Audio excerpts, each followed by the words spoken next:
শক্তিশালী ফ্রান্সকে স্রেফ উড়িয়ে দিয়ে দ্বিতীয়বারের মতো ফাইনালে লামিন ইয়ামালের স্পেন।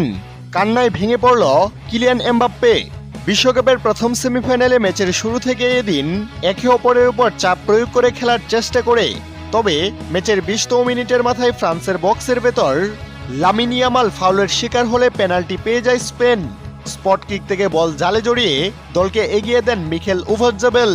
ম্যাচের প্রথমার্ধে আর কোনো গোল না হলে 1-0 গোলে পিছিয়ে থেকেই প্রথমার্ধ শেষ করে ফ্রান্স। বিরতি থেকে ফিরে আবারও গোলের দেখা পেয়ে যায় স্পেন। ম্যাচের 58তম মিনিটে ফ্রান্সের জালে বল পাঠিয়ে ব্যবধান দ্বিগুণ করে পেদ্রো পোরো। ততক্ষণে রাজ্যের হতাশা দেখা যায় কিলিয়ান এমবাপ্পের চোখে মুখে।